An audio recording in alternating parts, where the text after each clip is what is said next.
2020년도 9월에 발표가 된 2019년도 사망원인 통계가 가장 최근 통계입니다. 그래서 자살 관련된 통계로서는 이제 전체 한 해를 볼 수 있는 통계로서는 2019년도가 제일 최근이고요.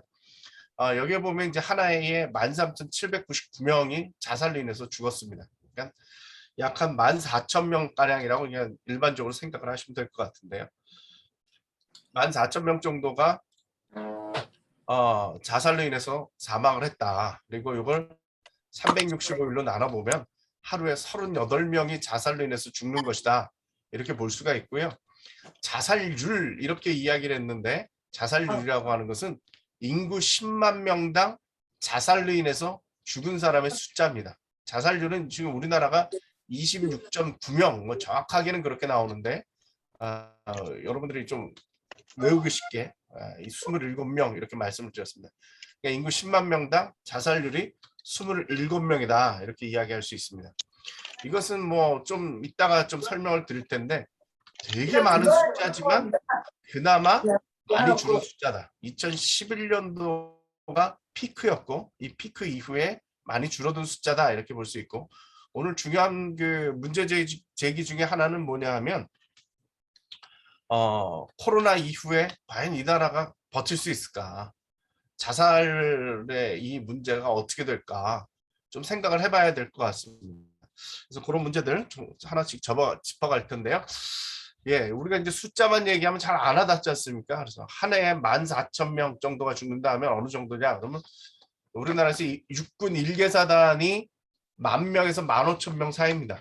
그러니까 뭐 탱크나 뭐 이런 기계가 많은 대서들 한 10,000명 좀 넘는다고 그러고요.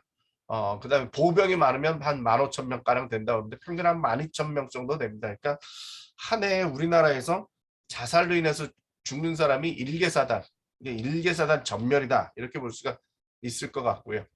하루에 이제 뭐 38명이 자살한다 이 말뜻은 어떻게 보면 하나의 교실, 요즘 초등학교 교실에 애들이 몇 명이냐 하면은 좀 애들이 적은 동네 가면 한 20명, 많은 동네 가면 30명, 그래서 평균 한 25명 정도 됩니다. 그러니까 38명이 하루에 죽는다. 이건 뭐냐면 초등학교 교실이 1.5개, 이틀이면 3개 반이 사라진다. 이 정도로 빠르게 지금 사라지고 있다는 거죠. 저는 개인적으로 제일 와닿는 것이 이건데요. 요즘 아프가니스탄 화제인데 아프가니스탄 전쟁 전에 났을 때 한 해에 그 전쟁 전체에 몇 명이 죽었냐면 한 15,000명 정도 죽었습니다. 그러니까 우리나라가 한 해에 13,000명, 14,000명 이렇게 죽고 있으니까 우리는 매년 아프간 전쟁 한 번씩 치르는 거죠. 이라크 전쟁 때 38,000명이 죽었다고 그래요. 이 전쟁이 2007년부터 2011년까지 약 한 4년여 진행이 됐는데 이때 우리나라에서 자살로 인해서 죽은 사람의 숫자는 72,000명이에요. 거진 한 2배 정도 차이가 날 정도로 많은 사람이 대한민국에서 자살로 인해서 죽고 있다. 이렇게 볼 수가 있습니다. 제가 아까 그 말씀을 드렸는데 2011년도에 자살은 피크였습니다. 그래서 약 한 16,000명 정도, 15,906명이 자살로 인해서 죽었고요. 특이한 것은 이때까지 우리나라에서요 자살이 꾸준하게 올라갔습니다. 꾸준하다는 말보다는 오히려 빠르게 올라갔습니다. 예, 이때가 자살률이 32명까지 올라갔는데 우리나라의 IMF 오기 전까지는 약 12명 정도, 10명 정도 수준이었거든요. 자살률이. 그러니까 3배 이상 차이가 날 정도로 빠르게 증가했었는데 2011년도에 피크를 딱 찍고 그 다음부터 내려가기 시작했습니다. 속도를 보시면은 이때가 가장 낮았습니다. 2017년도가 가장 낮았었는데 이때 보면 한 3,500명 정도 차이가 날 정도로 급하게 내려갔죠. 그래서 이때를 기준으로 하면 약 20% 정도 줄어들었다 이 말이죠. 그러니까 늘어나는 것도 어느 순간에 갑자기 쫙 늘어났다가 어느 순간에 또 갑자기 쫙 줄어드는.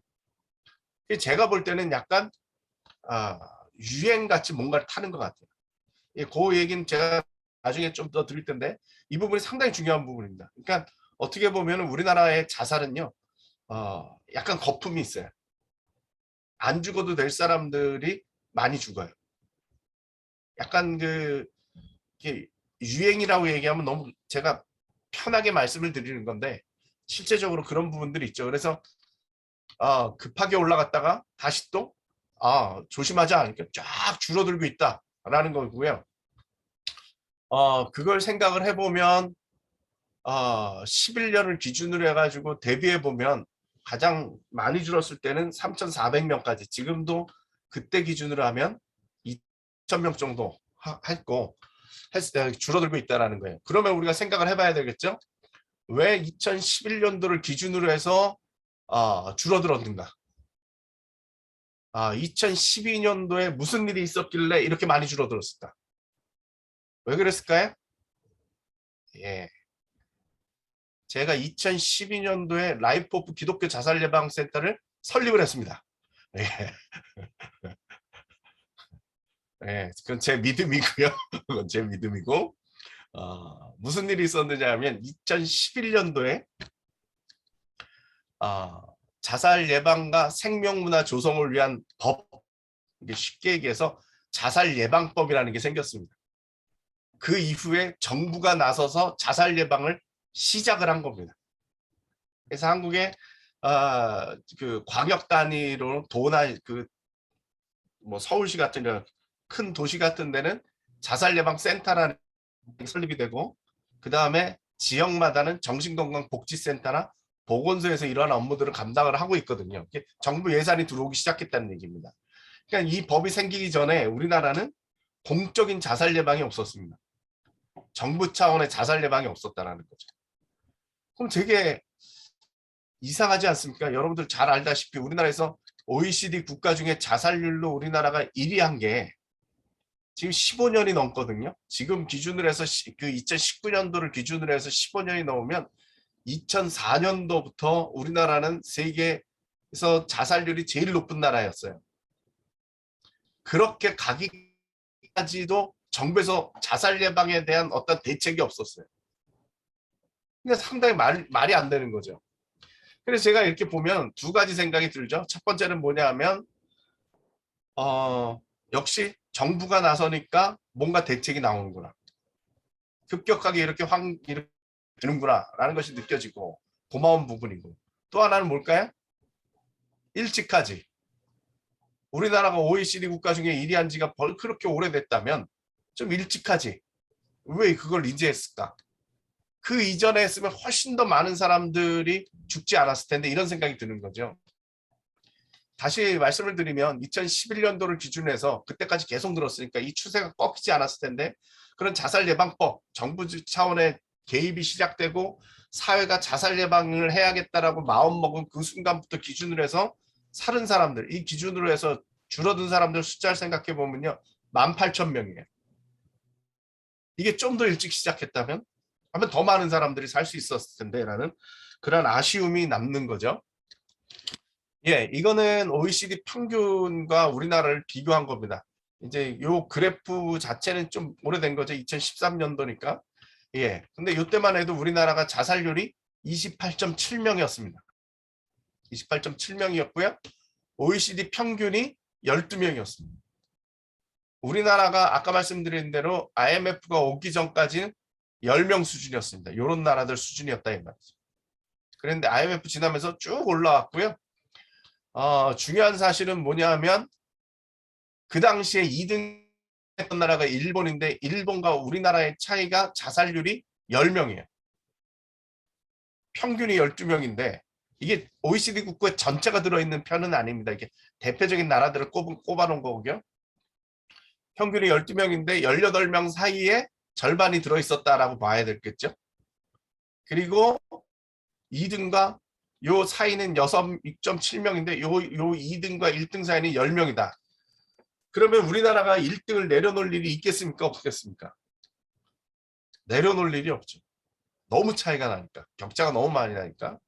그래서 그 문재인 정부가 들어오면서 자살 예방에 관심을 가지고 뭐 교통사고를 줄이고 산업재해를 줄이고 그 다음에 자살을 줄이겠다 이렇게 얘기했어요. 근데 놀라운 일이 벌어졌는데, 그래서 정책을 뭘 내놨느냐 하면 자살을 아까 제가 말씀드렸던 2011년도를 기준으로 해가지고 절반으로 줄이겠다고 공약했습니다. 그래서 최종 목표는 뭐였느냐? OECD 국가 중에 자살률로 2등 하겠다가 목표였습니다. 문재인 정부 기간 동안에 우리가 지금 1등 하는 걸 2등 하겠다. 그 정도 하려면 어느 정도 해야 되느냐? 2011년도에 절반으로 줄여야 되는 거예요. 그런데 문 대통령이 운이 좋았던 것 같아요. 이 공약을 내걸었는데 첫 해에 2등이 됐어요. 첫 해에 2등이 됐어요. 이게 무슨 일인가 그랬더니 OECD에 리투아니아라고 새로운 나라가 들어왔는데 이 나라가 우리나라보다 자살률이 높았어요. 그래서 우린 별로 안 줄였는데 갑자기 줄어들게 됐어요. 그래서 마침 우리나라가 이제 요때입니다. 요때 마침 우리나라가 많이 줄어들었을 때에 리투아니아라는 나라가 들어왔어요. 그래서 그 다음에 또 한 1000명 늘어나는 바람에 다시 계속 1등을 하고 있습니다. 몇 달만 리투아니아에 내줬다가 다시 지금 1등을 하고 있고 쉽게 떨어지지 않을 것 같다라는 생각은 듭니다. 예, 좀 더 여러분들 와닿게 설명을 드리면 이겁니다. 대한민국에서 자살로 인해서 죽는 사망 원인 통계입니다. 여기 보시면은 악성생물이라는 건 이제 암입니다. 암으로 죽는 사람이 요 사망률이죠. 월등히 많습니다. 월등히 많고요. 요 그래프가 이제 암이죠. 예. 예. 그 다음 이제 심장 질환이 있고요. 그 다음 폐렴. 이제 어르신들이 요즘은 폐렴으로 인해서 많이 마지막에 돌아가실 때 폐렴으로 어르신들이 돌아가셔서 폐렴으로 인한 사망자 숫자가 요 그래프인데 급격하게 늘고 있습니다. 요 심장 질환, 폐렴 이게 다 노인 질환이거든요. 예. 그다음에 뇌혈관 질환 이게 뭐 여러분 자주 들으시는 부분이고 고의적 자해 요게 자살입니다. 예, 자살이고요. 요 그래프입니다. 요 하늘색 그래프고요. 보시다시피 2011년도에 피크를 찍고 살짝 내려왔다가 다시 올라가고 있고요. 요 밑으로 당뇨병, 뭐 간질환, 만성 하기도 질환, 알츠하이머병, 고혈압 질병 뭐 이런 것들이 이렇게 쭉 나오고 있습니다. 이런 순위를 봐도 제가 볼 때는 우리나라가 정상적인 국가라고 생각이 안 듭니다. 이 정상이 아니죠. 예, 비정상적입니다. 뭐 병으로 죽거나 아니면 사고로 인해서 죽거나 이런 게 아니라 스스로 목숨을 끊는 사람의 숫자가 이렇게 많다. 이거는 뭐 정상이라고 이야기하기에는 그렇죠. 예. 제 공식적인 자리라 제가 말을 함부로 못 하겠는데 조금 미친 것 같아요. 정상적이진 않습니다. 근데 요거보다 더 심각하게 저한테 다가온 거는 이겁니다. 요거는 연령대별로 요 위에 보면 연령대별로 사망 원인을 정리한 겁니다. 1위부터 4위까지 이제 밑에까지 더 있는데 여러분 보시기에 편하게 하시기 위해서 제가 편하게 하기 위해서 그래프를 좀 크게 보여드리는 거고요. 보시면 10대, 20대, 30대까지 자살은 사망 원인 1위입니다. 그리고 40대, 50대의 자살은 사망 원인 2위에 있습니다. 사망 원인 2위에 있어요. 이건 뭐 여러분들이 여기저기서 들으셨을 만한 얘기예요. 네. 처음엔 이게 상당히 충격적이었지만 내내 이러고 있기 때문에 그렇게 충격적이다 하기에는 좀 그렇습니다. 근데 더 충격적인 자료는 뭐냐 하면 이 부분이다. 제가 좀 더 크게 지금 여러분 보시기 위해서 했던 거고요. 자, 이 위에 있는 거는 자살률입니다. 아까 제가 자살률 평균 얘기할 때 26.9라고 했었기 때문에 10대, 20대는 자살률이 그렇게 높지 않습니다. 왜냐하면 숫자가 많기 때문에 그렇습니다. 그리고 자살하는 사람들이 실제적으로 그렇게 많지는 않습니다. 예. 사망 왜 1이냐 그러면 죽는 사람들의 숫자가 적어서 그렇다 이렇게 볼 수가 있는데요. 근데 요 자살률이라는 것보다 더 심각한 숫자는 뭐냐면 요 밑에 있는 퍼센테이지입니다. 이 퍼센테이지가 지금 뭘 나타내는 거냐 하면요. 사망자 중에 자살로 인해서 죽은 사람의 비율입니다. 다시 말씀을 드리면 20대에서 사망을 했다 그러면은 절반은 자살로 인해서 죽은 겁니다. 20대 사망자 중에 51%가 자살입니다. 절반 이상이 자살로 인해서 죽고 있다는 거죠. 30대에는 40% 가까이 됩니다. 39%입니다. 여기까지는 여러분들이 사망자들이 20대, 30대까지는 여러분들이 사망자가 그렇게 자주 만나지는 않죠. 근데 40대, 50대 되면 이제 사망자들이 빠르게 늘기 시작할 때지 않습니까? 예. 이때 보면은 40대가 21.7%입니다. 그냥 5명 중에 1명 이상 자살로 인해서 죽은 거예요. 40대 같은 경우는 10%가 넘잖아요. 10명 중 1명이에요. 그러니까 장래가 났으면 10명 중에 1명은 자살이에요. 근데 우리가 지금 모르고 지내는 거죠. 그러니까 본인들이 숨겼던 아니면은 교회가 외면을 했던 누군가가 쉽게 얘기해서 교회에서 자살이 없는 게 아니고 교회에서 자살했다고 얘기를 못하는 그 상황 속에서 유야무야 그냥 넘어간 거지 자살이 없지는 않다는. 오죽하면 20대 절반 이상이 자살로 인해서 죽은 거겠어요. 40대 50대 전 비율이 비록 좀 낮을지라도 저한테 상당히 크게 느껴지는 게 이때는 사망자들이 늘어나거든요. 근데 뭔가 우리가 지금 모르고 내지는 모르는 척하고 지금 지나가고 있는 상황이다. 이렇게 우리가 생각을 해봐야 됩니다. 제가 보여드린 건 뭐냐면 이제 교통사고인데 교통사고는요. 자살한 사람들보다 약 한 3배? 4배 가까이 적습니다. 4분의 1 정도로밖에 안 됩니다. 아까 이제 그 표도 보여드렸는데 교통사고가 급격하게 줄어들었습니다. 이게 지금 14위입니다. 옛날에 자살이 늘기 전에 한 20년 전만 해도 교통사고는 그 사망 원인 4위에 있었습니다. 그러던 것이 점점 늘어나고 특히 그 아까 말씀드렸듯이 문재인 정부 들어오면서 드라이브를 걸었더니 그 교통사고 사망이 많이 줄었습니다. 그 중에는 뭐 한 2가지 정도 이유가 있는데 첫 번째는 대한민국 전체 그 속도 리미트를 걸어 10km 낮췄습니다. 이게 되게 크게 작용을 했습니다. 특히 스쿨존 같은데 이제 30km 만들어 놓은 거 이런 거 영향력이 컸고요. 또 하나는 이 그래프를 그려놨거든요. 이렇게 인포그래픽이라고 하는데 이렇게 바닥에다 그림 그려놓은 것도 영향이 컸다. 뭐 이렇게도 얘기를 하는데 상당히 근데 예산을 들이고 뭐 수고를 했더니 많이 줄어들었어요. 근데 제가 이 이야기를 하는 것 중에 하나는 뭐냐면 자살이 교통사고로 죽는 사람보다 4배가 많다는 건 뭐냐면 교통사고보다 자살로 인한 사건 사고들이 우리 주변에 4배 정도 더 많다라는 거예요. 근데 모르고 지나간다라는 거죠. 여러분들도 교통사고 당해보신 적 있으시죠? 예, 저도 뭐 가끔씩 당합니다만 예, 작년에도 차에 교통사고 난 적도 있는데 그런 사고들이 계속적으로 일어나고 있는데 그거보다 사망자가 자살이 더 많다라는 건 상당히 우리 가까이에 있다는 얘기고요. 그 다음에 또 이런 거는 있죠. 뭐 예를 들어서 보건소나 병원에 가면 당뇨병 예방, 뭐 당뇨병 교실, 뭐 약을 뭘 맞아야 된다, 음식을 어떻게 조심해, 운동을 어떻게 해라, 뭐 이런 얘기 많습니다. 특히 그 텔레비전 같은데 이렇게 보면 건강 프로그램 뭐 이런 거 계속 나오잖아요. 거기에 보면 당뇨병에 대한 얘기 무지하게 많이 나오는데 이 당뇨병 환자보다 자살로 인해서 죽는 사람이 훨씬 더 많습니다.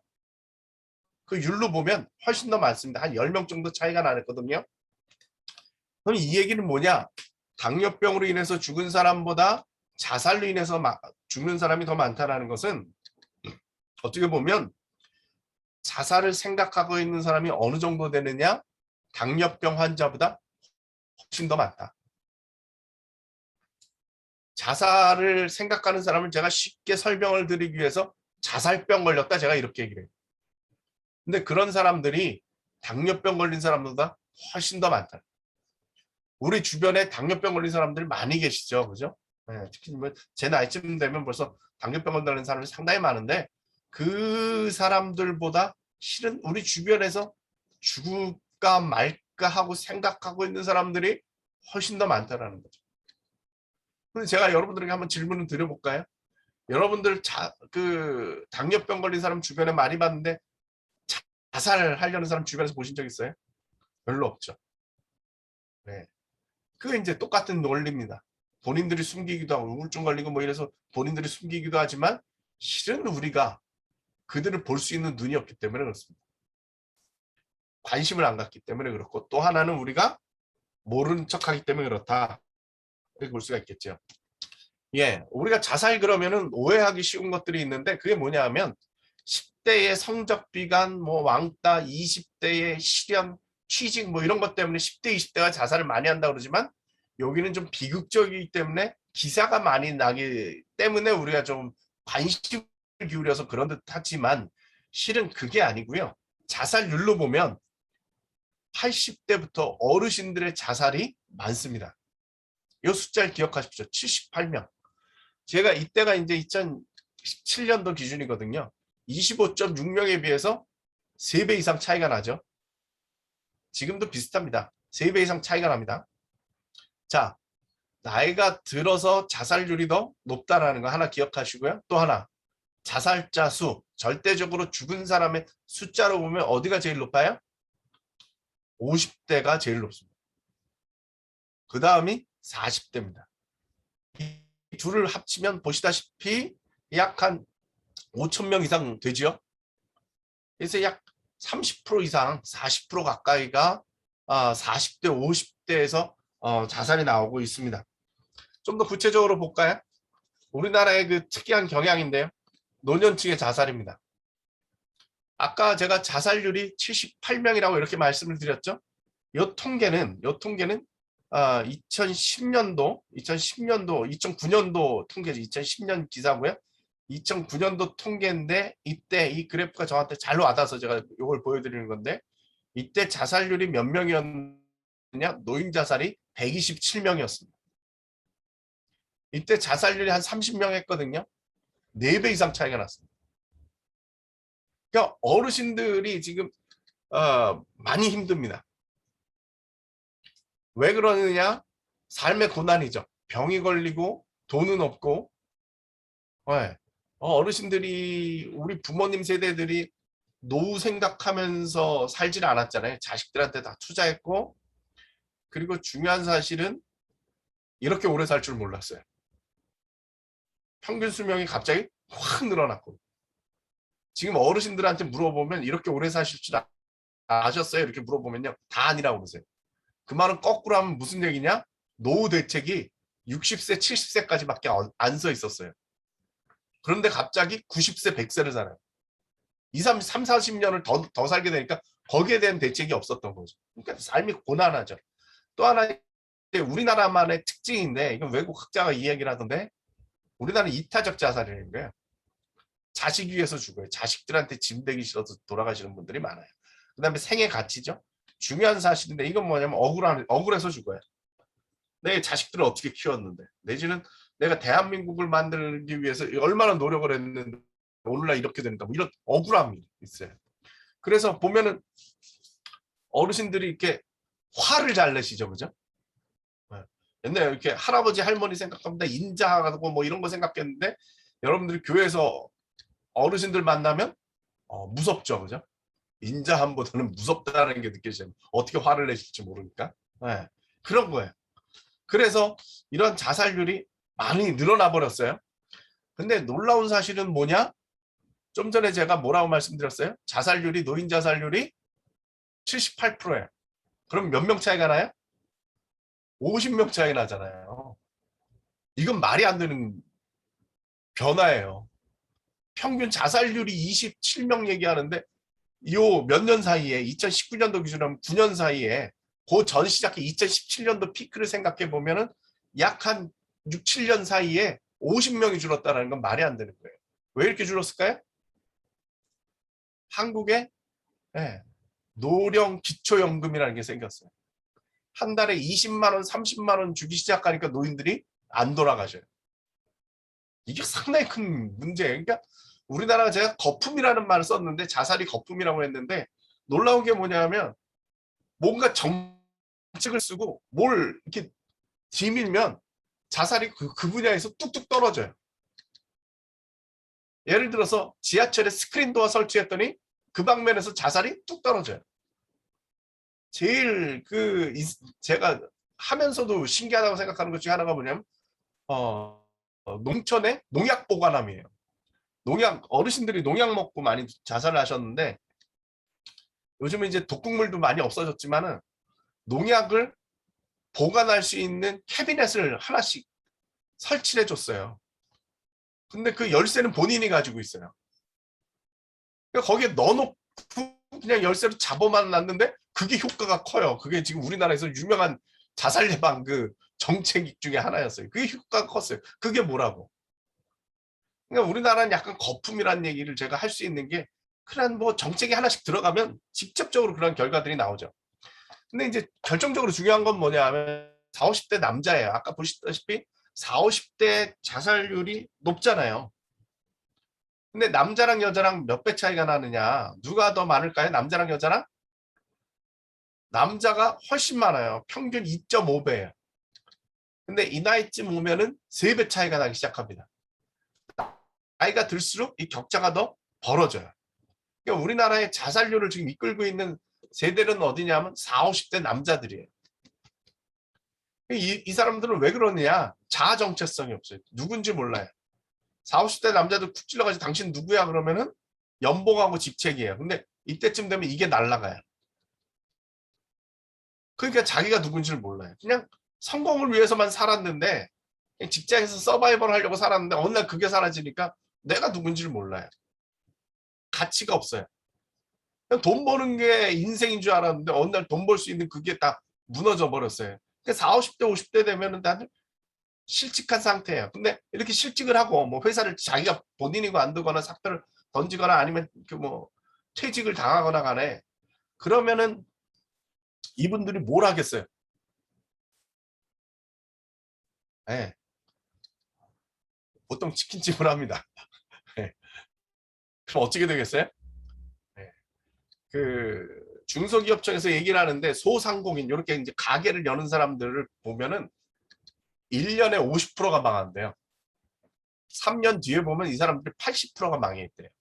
그럼 결론적으로 무슨 얘기냐? 다 망한다는 얘기입니다. 소상공인들은 살아남는 사람이 얼마 없다는 얘기입니다. 그럼 거기다가 퇴직 후에 모든 걸 걸었는데 그게 사라졌어요. 생각을 해보세요. 100세까지 살아야 된대요. 나머지 50년은 어떻게 살아야 돼요? 이 대책이 없어요.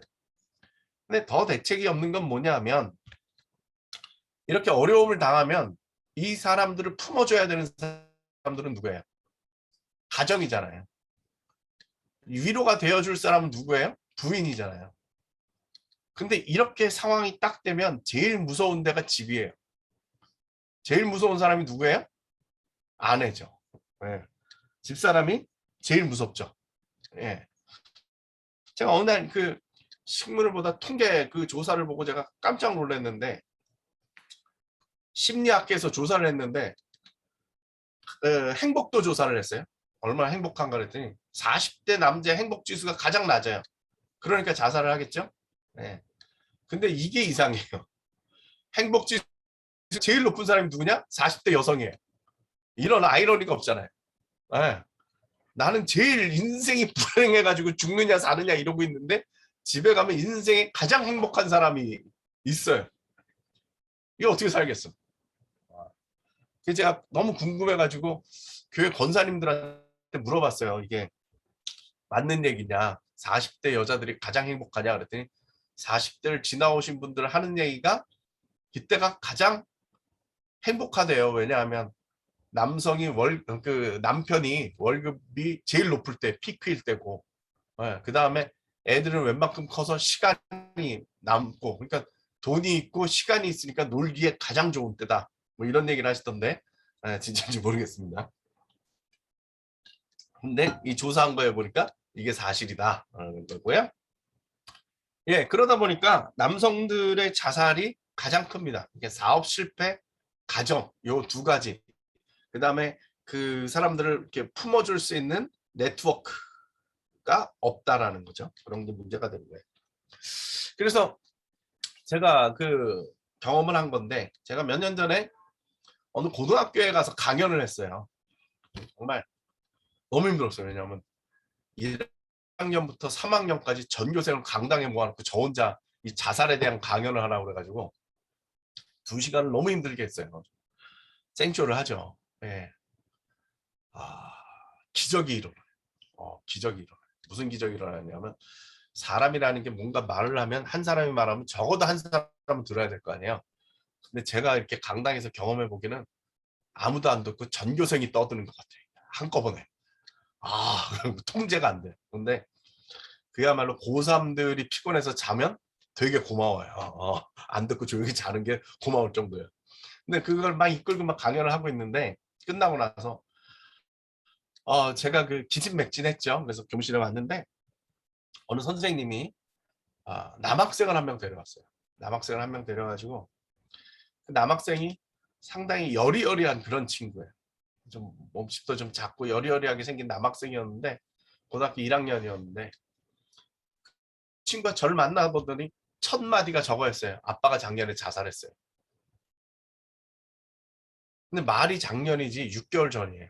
6개월 전에 자살했어요. 얘기를 들어봤더니 딱 이 패턴이에요. 아빠가 사업을 시작했고 사업이 실패했더니 부부관계가 안 좋아졌고 부부가 안 좋아져서 끝내 이혼을 했고 누나가 있는데 누나는 엄마를 쫓아갔고 자기는 남자라고 아빠를 쫓아간 거예요. 그래서 어느 날 갑자기 이 방 하나에 살면서 아빠랑 단둘이 살게 된 거예요. 근데 둘 다 고립이 된 상태죠. 그죠? 가정도 그렇고 사업도 그렇고 되니까 살던 집을 떠나서 전혀 알지 못했던 사람들을 피해서 전혀 알지 못했던 시골 동네에 가가지고 방을 하나 얻어가지고 사니까 아빠가 완전히 고립된 상태잖아요. 근데 아빠가 어느 날부터 죽겠다 소리를 하는 거죠. 나 죽을 테니까 너는 엄마한테 가라. 야, 아빠 그러면 안 돼요 막 이러고 말리다가 한 2달 듣다가 얘가 이제 소리를 지른 거죠. 알아서 하시라고. 나는 엄마한테 갈 테니까 알아서 하시라 소리를 한 거예요. 그리고 한 더 달 더 지나가지고는 아빠 근데 자살을 했어요. 얘가 학교 갔다 와가지고 아빠 모습을 본 거죠. 수습을 해줄 사람이 없잖아요. 얘가 119 전화하고 같이 응급실 가고 장례 치르고 이건 얘가 감당을 한 거예요. 그러면서 얘가 저한테 상당히 그 중요한 얘기를 해줬어요.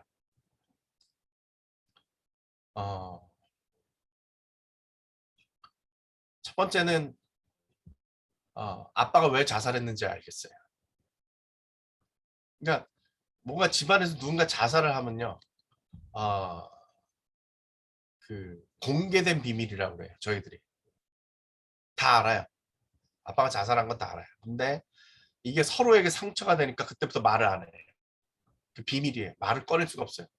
그래서 얘는 아빠가 자살을 했는데 왜 돌아가셨는지 아무도 설명을 안 해준 거예요. 그냥 해소가 안 된 거예요. 이 의문이 해소가 안 되고 뭔가 아빠의 이게 해결이 안 된 거죠. 그런데 제 강의 좀 전에 말씀드린 그런 식의 강의를 듣고 나니까 아빠가 왜 자살했는지 이해가 된다는 거예요. 그러면서 얘가 또 중요한 얘기를 해줬는데 그게 뭐냐 하면 나 같은 아이들이 많을 거예요. 많이 좀 이야기를 해주세요. 제가 그때 딱 한 대 언더맞은 것 같았어요. 왜냐하면 저는 중학교 고등학교 아이들은 숫자도 적고 사람들이 관심도 많은 반면에 숫자는 적고 하니까 여긴 케어가 충분히 된다. 40, 50대 남자들에 대해서는 아무도 케어를 안 하거든요. 그래서 40, 50대 남자들에 대한 관심이 더 많았어요. 그쪽으로 집중을 하고 있었는데 얘 얘기를 듣고 나니까 무슨 생각이 들었느냐. 이게 어느 연령대가 아니더라고. 40, 50대 남자들이 자살을 하면 그 자녀들은 10대, 20대고 부모 세대는 70대, 80대고. 그러니까 대한민국에 있어서 어느 세대라고 이 자살에서부터 자유로운 곳은 없어요. 이게 다 함께 이 공동체가 나서서 이 문제를 해결해야 되는데 우리 자꾸 개인 문제로 넘어간다는 거죠.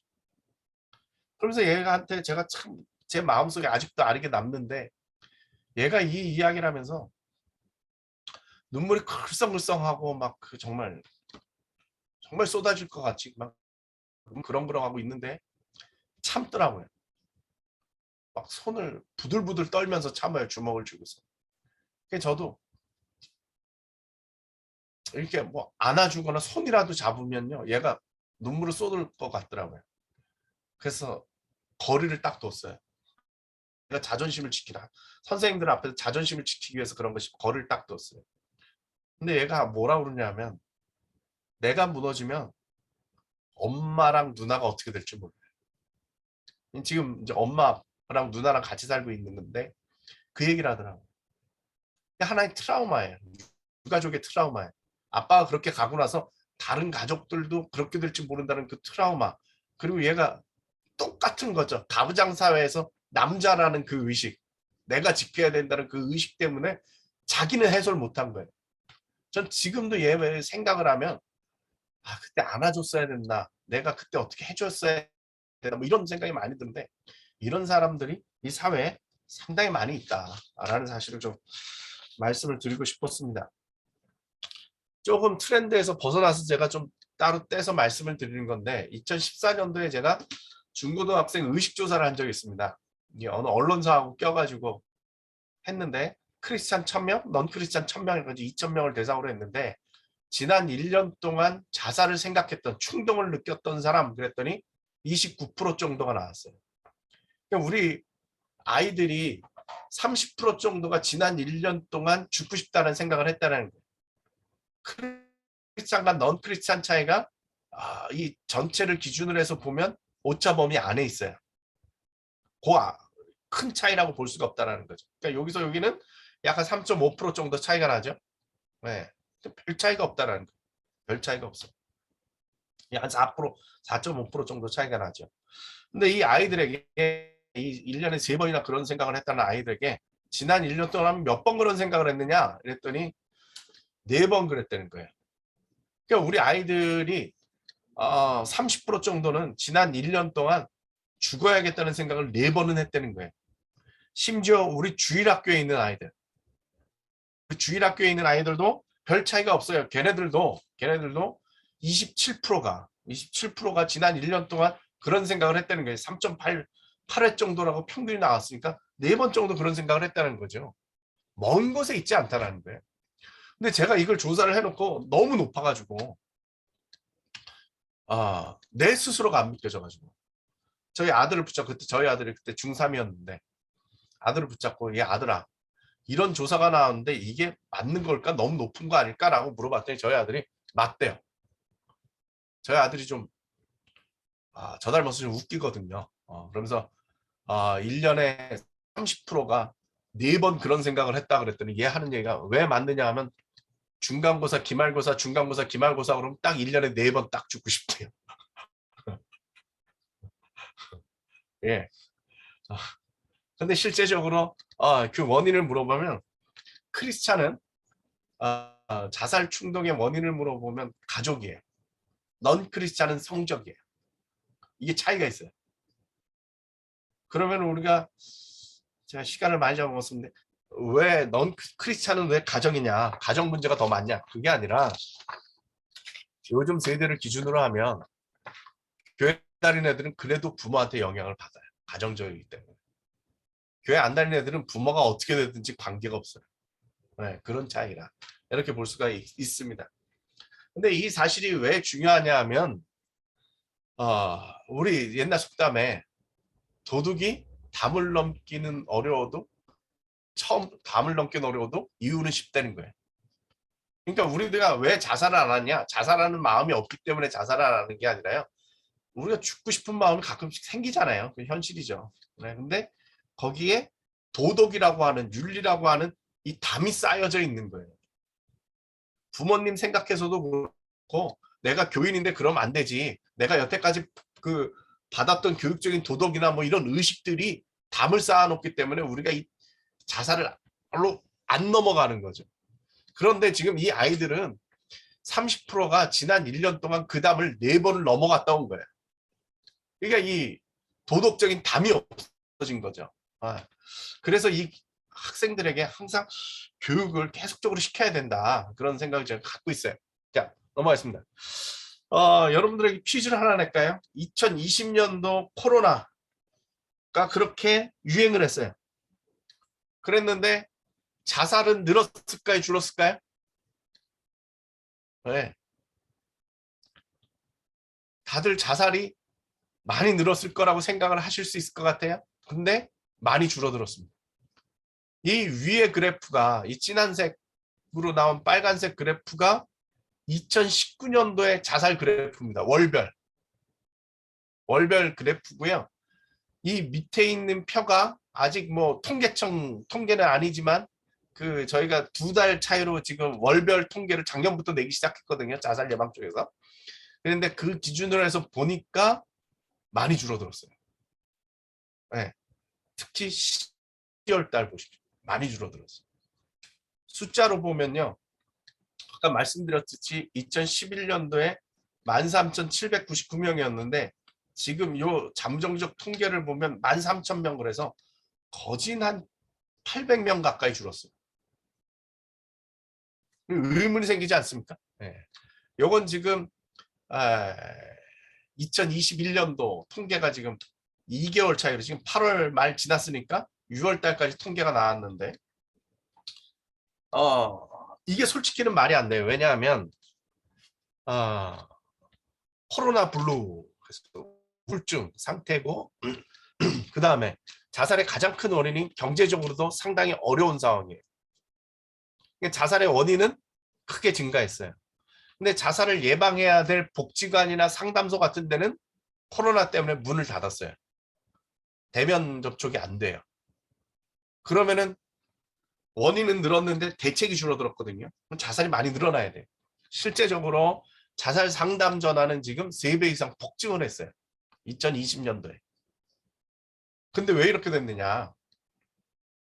저는 이제 2가지 정도 이유가 있다고 생각하는데 첫 번째 제가 생각하는 이유는 뭐냐면 심리적인 문제예요. 전체가 지금 살아야겠다라고 하니까 생명에 대한 긴장감이 폭증을 하니까 이 사람들이 덩달아서 죽어야겠다는 생각이 없어요. 같이 살아야 되겠다라는 생각을 하는 거죠. 살아야 되겠다는 생각들이 사회적 분위기를 타는 거죠. 그래서 이 긴장감이 있어요. 또 하나는 경제적인 문제에 있어서 재난지원금이고 뭐 이런 것들이 들어오니까 소상공인들이 버틴다 이 말. 근데 문제는 뭐냐? 이거를 언제까지 버틸 수 있겠느냐 이거죠. 언제까지 버틸 수 있느냐. 그래서 제가 무슨 말을 했느냐 하면 이것이 그냥 자살 예방으로 2020년도가 끝난 게 아니라 이 사람들이 그 다음에는 밀려온다는 그렇게 쉽게 없어지지는 않습니다. 전체적으로 역사적인 통계를 보면 지난 통계를 보면 한 해 줄었다라고 끝나지 않고 오히려 그 다음에 더 이게 붙어가지고 늘어난다. 그래서 제가 제목을 유보된 자살이라고 그랬습니다. 미루어진 자살이죠. 그래서 2021년도가 지금 무서운데 지금 보시다시피 2019년도 이상으로 늘어났습니다. 비교를 해보셔도 이 3월달이 컸는데 3월달 같은 경우도 2019년도보다 훨씬 늘었죠. 그래서 지금 얼마 전에도 제가 뭐 페이스북에도 썼습니다만 얼마 전에 그 종합병원에 있는 원목이 전화를 했더라고요. 저기 메시지를 보냈는데 메시지 보니까 8월 달에 급증을 했다는 거예요. 응급실로 찾아오는 그 자살 시도자가 지난 한 달 동안 한 50명 넘게 찾아왔다는 거예요. 많이 늘어나고 있다는 게 지금 현장에서 경험하고 있는 상황이다. 이렇게 볼 수가 있는 것 같습니다. 예. 예. 이건 제가 2011년도에 여러분들하고 좀 나누고 싶어 하죠. 2011년도에 국민일보 칼럼 쓰고 있을 텐데 그때 카이스트에서 자살이 많이 생겼었습니다. 보면 4월 달에 쓴 칼럼인데 이때 자살한 사람이 3명이나 됐습니다. 카이스트 그쪽 작은 학교거든요. 큰 대학이 아니라 특별한 학교이기 때문에. 근데 그때 제가 조금 화가 났던 게 뭐냐면 그 당시 총장이 뭐라고 그랬느냐면 이렇게 공부를 열심히 하는 학교에서는 자살이 일어날 수밖에 없다. 이건 그냥 자연스러운 현상이다라고 이야기를 한 거예요. 그래서 너무 화가 난 거예요. 그래서 아니 자기 학교 학생이 저러고 자살을 하고 죽고 있는데 어떻게 저런 말을 하고 있느냐 이 말이죠. 이 당시 여러분 기억하실지 모르겠지만 카이스트가 쉽게 얘기해서 전체의 뭐 1% 가지고도 못 가요. 전교 1등은 못 가요. 그죠? 전국에서 몇 명 뽑고 있다는 거 보셔야 되고 거잖아요. 수십만 명 중에 몇십 명 들어가 몇 명이 들어가는지 정확하게 모르겠는데 별로 들어가는 숫자가 없잖아요. 그래서 전교 1등 가지고 택도 없는 학교거든요. 전국에서 0.1%, 0.1%, 0.001% 정도 돼야 들어갈 수 있는 학교인데 그 학교에서 성적별로 이 학교가 전액 장학금인데 성적별로 50%까지는 그 장학금 놔두고 50% 이후부터는 평점 이하부터는 점수당 얼마 이렇게 계산했어요. 네. 여기 보면 0.01점마다 63,000원에서 700만 원까지 내겠다는 거예요. 공과대학 나왔죠. 그러니까 얘네들이 전교 1등이 아니라 전국 몇 등 하던 애들이 갑자기 열등생이 돼가지고 공부 못한다고 돈 내놓으라고 그러니까 얘네들이 충격을 받고 자살하고 뭐 이런 게 부모님한테 말을 할 수가 없으니까 그렇게 됐죠. 근데 결과적으로 어떻게 됐느냐. 이 해에 이 학교에서 자살한 사람이 교수까지 포함해서 11명이 됐어요. 그러니까 뭐 말도 안 되죠. 그때 제가 칼럼에다 썼는데 뭐 이렇게 뭐 썼습니다만 이 사회랑 다르지 않다라는 거예요. 경쟁사회, 결과죠. 우리나라의 이 사회의 축소판이라는 거예요. 심지어 공부를 제일 잘한다는 애들을 한 학교에다 모아놓고 거기서 싸우라고 해놓은 거죠. 마치 우리가 정말 이 싸움 잘하는 사람들 그 격투기 하는 거 있잖아요. 제가 제일 무섭게 보는 것 중에 하나가 그 철창 경기 있잖아요. 철창 경기 철장으로 만드는데 가둬놓고서는 도망도 못 나오게 하고 거기서 싸우는 걸 우리가 구경하는 것처럼 이 학교가 그런 곳 아니냐 뭐 이런 생각을 했었는데 결과적으로 11명이나 자살하게 되는 그런 결과를 맞았고 근데 뭐 안타까운 거는 뭐 다른 데도 실제적으로 그렇다고 하더라고요. 그러니까 경쟁이 너무 우리들은 당연하게 받아들이는 그런 상황 속에 살고 있다는 거예요. 자, 드립게임 얘기를 해봐야 되겠는데요. 그 사회학에 있어서 양대 산맥입니다. 그래서 베버하고 드립게임인데 드립게임은 프랑스 사람이죠. 네, 프랑스 사람이죠. 이름은 독일식 이름입니다. 그래서 독일하고 왜 그 프랑스하고 겹치는 그 지역 알사스 지방이라고 하는 그래서 거기 출신이라 이름은 독일 이름인데 사람은 이제 그 프랑스 사람이죠. 그래서 듀르갱이라고 하기도 하고 뭐 독일식 비슷하게 하면 듀르카임이라고도 하고 영어로는 덕하임이라는 말도 쓰죠. 네, 근데 듀르케임이라고 얘기를 하는 것 같습니다. 케임이 자살론이라는 책을 썼습니다. 그 책이 20세기 들어오기 직전의 책입니다. 1900년대 말 뭐 좀 이쯤 되는 책으로 제가 기억을 하고 있는데 그 당시에 이분이 유럽 전체의 자살률을 살펴봤어요. 유럽의 특징은 지역마다 문화가 다르지만 종교도 다르죠. 국가가 다른 정도가 아니라 종교가 다르고 다 모든 게 다르죠. 근데 다양하게 조사를 했는데 이분은 사회 통합이라는 관점에서 자살을 이해를 했어요. 사회 통합이 어떻게 되냐 그 부분을 봤어요. 그러면서 이분이 본 게 뭐냐 하면 그 중에 하나가 종교가 역할을 한다는 거예요. 이분이 조사를 해봤더니 천주교 지역이 자살률이 낮아요. 개신교 쪽이 자살률이 높아요. 그거를 사회통합으로 풀어본 거예요. 사회통합으로 풀어본 거예요. 우리가 알다시피 그렇습니다. 카톨릭 같은 경우는 개인의 의지가 별로 중요하지 않죠. 통합적이죠. 사회에 모여야 되고 정해준 교리가 있잖아요. 정해준 교리대로 생각을 하면 되죠. 개신교의 특징은 뭐예요? 교리가 없죠. 그래서 우리가 이 윤리적인 문제가 올 때마다 항상 부닥치는 문제인데 결론적으로 잘 생각해봐라. 우리 식으로 표현을 한다면 기도해봐라 이러고 끝나죠. 이게 답이야 잘 얘기를 못하잖아요. 그래서 우리가 도덕이 아니라 윤리라는 말을 쓰는 거죠. 책계마다 다르잖아요. 요 상대적인 건데 우리는 이게 상당히 좀 오랜 전통 속에 이렇게 담아오는 거죠. 신앙생활도 만인 제사장이잖아요. 자기 스스로 하나님 앞에 서야 되잖아요. 근데 이게 아주 당연스럽게 받아들여지지만 사회학자의 입장에서 보면 사회 통합이 안 되는 거예요. 개인주의죠. 그래서 그런 부분이 영향을 끼쳤다라는 걸 이분이 과학적으로 정리를 한 거예요. 그러면은 재밌는 사실은 한국에서도 이게 유효할까요? 한국에서 이게 좀 거꾸로죠. 종교사회학적으로 보면 상당히 신기한 일인데 그건 뭐냐 하면 유럽이나 뭐 이런 외국에 있는 카톨릭하고 개신교의 요 차이가 한국에 들어오면 거꾸로 돼요.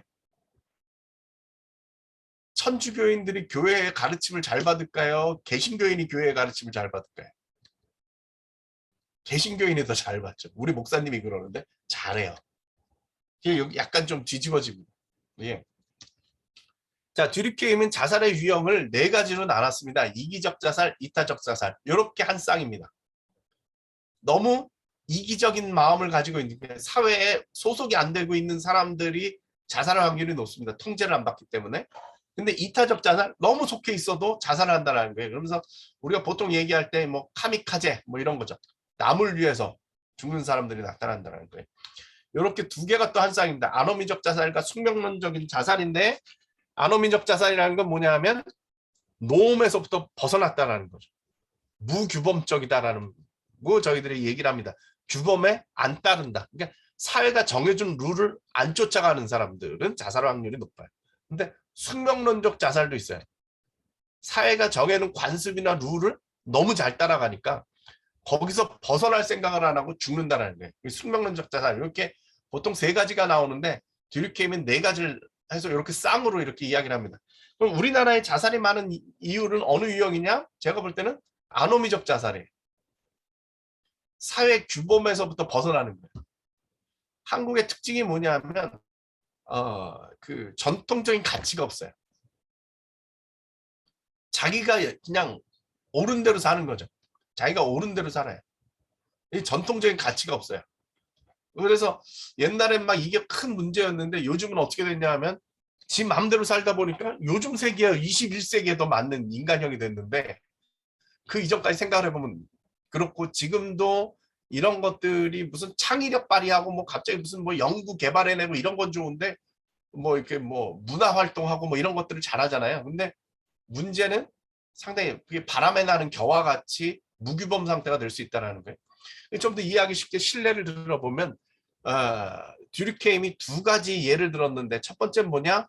경제 위기가 오면은 자살이 늘어난다는 거예요. 경제 위기가 오면 기존의 체계가, 안정된 체계가 무너지잖아요. 예를 들어서 우리나라에 IMF가 왔더니 자살이 10명이었던 자살률이 18.4명으로 2배 가까이 늘어나거든요. 그런 경우죠. 근데 듀리케임 상당히 재밌는 얘기를 했는데 뭐냐 하면, 경제가 나쁘면 그게 위기지만 경제가 갑자기 좋아져도 위기라는 거예요. 그래서 자기가 조사를 해봤더니 그 당시에 있는 세계 박람회라는 거죠. 파리 뭐 에펠탑 세우고 하는 그런 세계 박람회가 일어나는, 그러면 그때 경제가 갑자기 부흥을 하겠죠. 근데 그런 도시들을 보면은 자살률이 높아지더라는 거예요. 그러니까 경제가 뭔가 변동이 있을 때 그건 위기예요. 나쁘건 좋던지 간에. 그러니까 대한민국이 사회 변동이 갑자기 쫙 일어났거든요. 그러니까 안정이 없는 거예요. 그러니까 가치 정리가 안 되는 거죠. 규범이 정해지질 않는 거예요. 계속 사회가 변하다 보니까. 그래서 보면 세계 박람회가 열린 곳에 위기가 왔다는 것과 같이 우리나라는요, 2002년도 월드컵 이후에 2002년도부터 자살이 급격하게 늘었어요. IMF 때 제가 말씀드렸지 않습니까? 10명이었던 것이 18명이 되는데 그 위에 줄어들었어요. 가장 높았을 때가 몇 명이었냐면 32명이에요. 그러니까 IMF 직후에 확 늘었을 때 기준으로 해도 거진 2배가 된 거예요. 무슨 얘기냐? 가치의 문제라는 거예요. 가치의 문제라는 거예요. 그다음에 또 재밌는 얘기를 했는데 뭐냐면 이혼율이 높은 곳에 자살률도 높다는 거예요. 그럼 우리가 쉽게 생각할 때 이렇게 생각할 수 있어요? 아, 가정이 깨지면 자살이 많아지는구나 이렇게 생각할 수 있는데 그건 아니에요. 이분이 하는 건 뭐냐? 같은 뿌리예요. 규범이 사라졌다는 거죠. 규범이 무너지면 가정도 유지가 안 되고 생명도 유지가 안 된다는 거예요.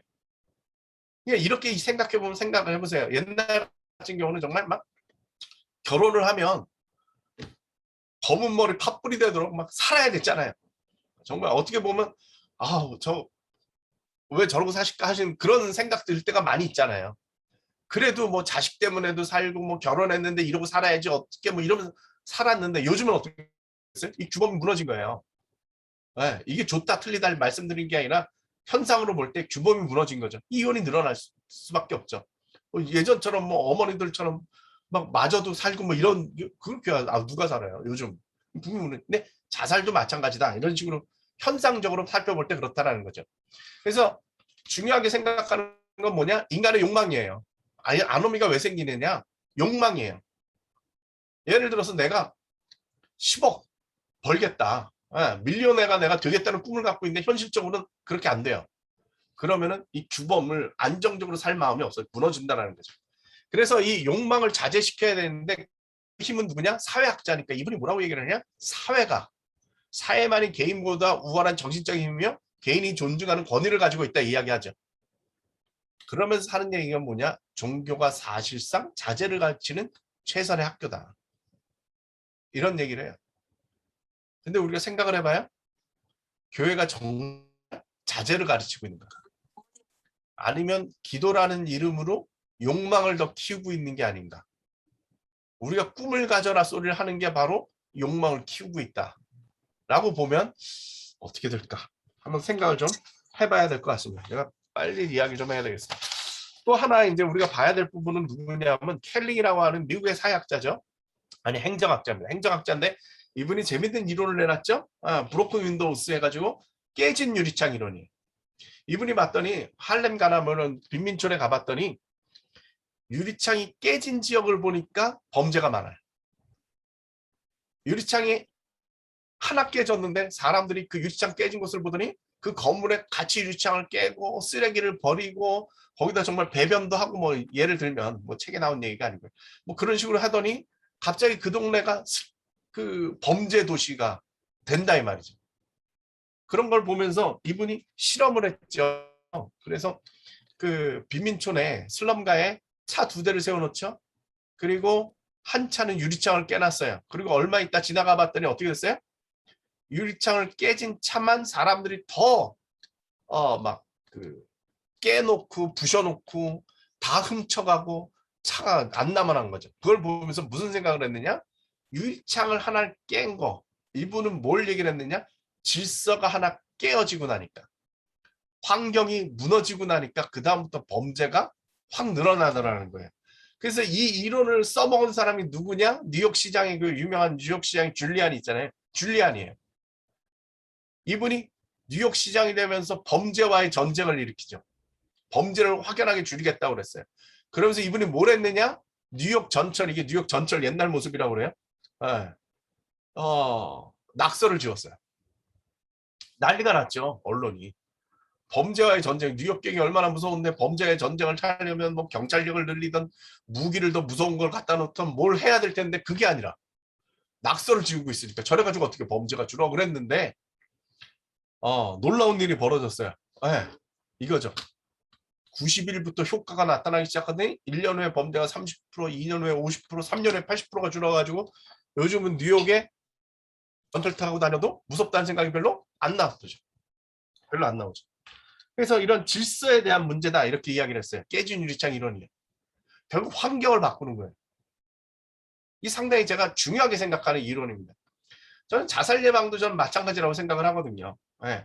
나중에 좀 더 말씀을 드릴 텐데 결국 이런 가치관이나 문화의 문제라고 저는 생각을 하기 때문에 좀 더 나중에 연관돼서 말씀을 드리겠습니다. 또 하나 자살이 많은 이유는 요거는 제가 생각을 하는 건데 요즘 이제 많이 이런 얘기들을 합니다. 요즘 사회에서 분노가 많아요. 네. 조커란 영화 보셨습니까? 네. 세계적으로 많이들 보셨죠, 그죠? 고담시티 그 배트맨 배트맨이란 그 영화에서 그 배경이 되는 고담시티가 왜 그렇게 악의 도시가 됐는가를 보여주는 거죠. 이 조커라고 하는 악의 화신이 어떻게 일어났는가에 대한 배경이 되는 영화인데 뭐 호야킨 피닉스 워낙에 뭐 대단한 연기를 펼쳐가지고 많은 사람들이 봤는데 결론은 분노죠. 그죠? 이 사람이 광대로서 사는 이 개인적인 분노가 있었는데 어느 날 전철을 탔는데 사람들이 그 또 이 광대라고 피에로라고 막 놀리면서 막 폭력을 사용하니까 총을 꺼내서 다 죽이죠. 3명인가 죽이죠. 그랬는데 그 죽은 사람들이 고담시티의 무슨 지배적인 은행의 직원들이었어요. 그랬더니 갑자기 내용이 변했어요. 사회적 불만을 가진 사람들이 그 은행 직원들을 공격을 해서 죽였다. 그랬더니 사람들이 환호를 하죠. 분노가 같이 연결이 된 거예요. 개인적인 분노였는데 어느 날 갑자기 사회적인 분노가 폭발을 해버렸어요. 그래가지고 그 사회가 질서가 무너지면서 확 뒤집어지죠. 이게 뭐 미국 얘기가 아니라 우리나라 얘기죠. 네. 기생충도 마찬가지죠. 결국 계급 얘기를 하죠. 계급 얘기를 하죠. 그래서 계급 사이에 그런 분노가 섞이면서 질서가 확 깨져버리면서 무너지죠. 이게 분노예요. 분노는 힘을 가지고 있죠. 최근에 어느 정치평론가가 그런 얘기를 하더라고요. 우리나라 정치는 분노 정치라는 거예요. 예. 그 분노를 누가 이걸 폭발시키느냐 거기에 달렸다는 거예요. 그래서 자꾸 분노를 자극하고 있는 정치란다는데 전 맞다고 생각돼요. 몇 년 전이었죠? 얼마 안 됐죠? 그 조국 사태가 일어났죠. 그래서 조국 사태라고 말을 해도 되나 모르겠네요. 그 조국 문제가 일어났을 때 이제 정치적인 얘기를 하는 게 아니라 오해하지 마시고요. 저는 상당히 그 이게 사회학을 전공하는 사람 입장에서 보면 상당히 재밌었어요. 왜냐하면 물론 그 자식이 그 주최 측에서 나타난 그 계수한 숫자인데 광화문에 조국 반대하는 사람들의 숫자가 300만 명이 모였어요. 서초동에 조국 찬성한다고 하는 사람들이 200만 명이 모였어요. 그럼 합치면 몇 명이에요? 500만 명이 광장으로 나왔어요. 우리나라 국민이 5천만 명이에요. 10%가 광장에 나왔어요. 말이 됩니까? 직접 민주주의 수준이에요. 이 정도면. 어떻게 이렇게 많은 사람들이 광장으로 뛰쳐나올 수 있었어요? 양쪽 다 분노해요. 저는 그걸 보면서 무슨 생각이 들었느냐. 분노라고 하는 것은 프로이트가 이야기하기를 밖으로 향하면 범죄가 되고 안으로 향하면 자해나 자살이 된다는 거예요. 밖으로 향하면 남을 해치게 되고 그 분노가 안으로 향하면 자기를 해치게 된다는 거죠. 그러니까 외향적으로 500만 명이 분노를 가지고 광장으로 뛰쳐나올 정도의 동력이 있어요. 거꾸로 얘기하면 그 얘기는 무슨 얘기냐? 그만큼 자기를 상해할 수 있는 확률이 높다. 라고 봤을 때 상당히 불안한 사회다. 이 사회가 불안한 사회다 이렇게 볼 수 있어요. 좀 정리를 해보면 이렇게 되는 거죠. 듀르카임 같은 경우는 사회통합에서 아노미, 무규범을 얘기를 했고요. 윌슨 아까 얘기했던 그 깨진 유리창, 켈링 이 두 분이 같이 연구를 했거든요. 그분들이 얘기할 땐 뭐라고 얘기했느냐? 디스오더예요. 여기는 놈이 무너진 거고 여기는 오더가 무너진 거예요. 아노미아 디스오더예요. 머튼이라고 하면 미국 학자인데 이분은 듀르케임의 사회통합 이론을 끌고 들어온 사람인데 이분은 참 재밌는 얘기를 했는데 그건 뭐냐 하면 아메리칸 드림 가지고 얘기를 했어요. 그러니까 인간의 욕망이 아메리칸들 미국에 왔을 때는 자기가 어떻게 살겠다는 욕망이 있는데 현실적으로 그게 안 쫓아가니까 범죄와 자살이 나타난다 이렇게 설명을 했어요. 이게 아노미에 대한 결과고요. 프로이트는 분노의 결과가 범죄와 자살이다 이렇게 얘기를 했는데 이게 오늘 이 사회에 대한 그 자살에 대한 이야기가 설명이 잘 되는 게 아닌가 이런 생각을 갖습니다. 예, 시간 관계상 뭐 잠깐만 얘기를 할까요? 크리스찬도 자살할까요? 예, 아까 설명드린 대로 자살합니다. 예, 그렇게 많지 않습니다. 교회가 숨기고 있을 뿐이죠. 숨기고 있을 뿐입니다. 제가 어느 대형 교회 가가지고 얘기를 할 때, 그 강연을 할 때 그런 얘기를 했어요. 이 교회 교인이 몇 명이냐 그랬더니 아이들까지 해서 10,000명이래요. 제가 무슨 얘기를 했느냐 하면 우리나라의 자살률이 27명이면 10만 명 중에 한 해에 27명이 자살을 하는데 이 교회 교인이 10,000명이면 한 해에 2.7명이 자살하는 겁니다. 10분의 1이니까. 다시 말하면 이 교회에서도요. 2명 내지 3명은 자살할 거예요. 근데 이 교회가 좋은 교회면 예수님이 말씀하셨듯이 병 있는 자, 의사에게 병자가 찾아오듯이 이 교회가 좋은 교회면 마음이 힘들고 생활이 어렵고 괴로운 사람들이 이 교회에 와서 위로를 받으려고 하고 뭔가 도움을 받으려고 찾아오기 때문에 병원에 사망자가 많은 것처럼 이 교회는요. 자살한 사람이 한 해에 4명, 5명 나오는 게 정상입니다. 그런데 여러분들이 우리 교회는 자살이 없어요. 이렇게 얘기를 한다면 누군가는 숨기고 있는 거예요. 그 유가족들이 숨겼든지 아니면 교회가 모르는 척하고 외면하고 숨기고 있든지. 그랬더니 그 교회가 충격을 받았어요. 교인들이 들고 일어났어요. 나는 나만 그런 줄 알았다. 예수를 믿으면 다 잘 되고 그들 간증하는 거 보니까 괴로운 사람 하나도 없는 줄 알았는데 알고 보니까 교인이라고 다른 게 아니고 나만 그런 게 아니고 다 그런 거네. 근데 왜 우린 케어를 안 해줘? 신앙이 좋다는 교회에 가보면 특징 중에 하나가 뭔지 아십니까? 상담소가 없습니다. 다들 행복하다라고만 얘기를 합니다. 근데 진짜 그런가? 아니에요. 다들 숨기고 있을 뿐이죠. 사람이 그렇게 다르지는 않습니다. 크리스찬도요, 어려움 당하고요, 자살을 하는 게 현실입니다. 현실입니다. 예, 시간 관계상 좀 한번 넘어가도록 하고요. 그러면은 자살 유가족에 대해서도 우리가 생각을 해봐야 된다. 자살 유가족이요.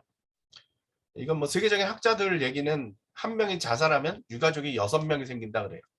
근데 제 경험상 아, 한국은 적어도 10명이에요. 관계가 더 끈끈하기 때문에 제가 볼 땐 적어도 10명이에요. 제가 저희 라이프오프에서 그 자살 그 유가족 모임을 해보면 이 가까운 가족뿐만이 아니라 친척들도 오고요. 심지어 친구도 와요.